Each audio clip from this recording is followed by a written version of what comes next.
ভাই কি নাম তোমার? উবাইদুল ইসলাম। হ্যাঁ, মোহাম্মদ উবাইদুল ইসলাম। ওবায়দুল ইসলাম না? বাড়ি কোন ন? 18 বাড়ি। আচ্ছা, বাড়ি। পায়ে কি হয়েছে?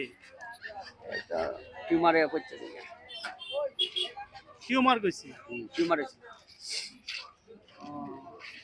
কবে কবে হয়েছিল এগুলা? 10 বছর হয়েছে।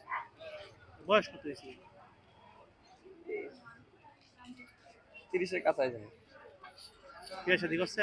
হ্যাঁ, 4 জন। ছেলে মেয়ে আছে? 2 ছেলে 2 মেয়ে। সংসার তো অনেক বড়, তাহলে কিভাবে চলে? এই তো এইভাবে আর কি। বাড়িতে কি জমি জমা নাই? আছে কম। বাড়ি বেড়ার আছে। ভাই বেদারা নাই? বাড়ি বিটাটা তাহলে ভাই ভাই আছে নাই, বোন আছে আছে নাই? আছে 2 ভাই 3 বোন। আব্বা আম্মা আছে? হ্যাঁ। ভাই ভাই যারা দেয় না কিছু? এই তো দেখে আর কি। এরা তো গরিব। যাই হোক, রিজার্ভের মালিক আল্লাহ, আমি একটা ভিডিও করতেছি। ডান হাতটা বাড়ান, ঠিক আছে? ডান হাতটা বাড়ান, রাখেন, এদিকে তাকে একটা হাসি দেন। আসসালামু আলাইকুম রহমতুল্লাহ।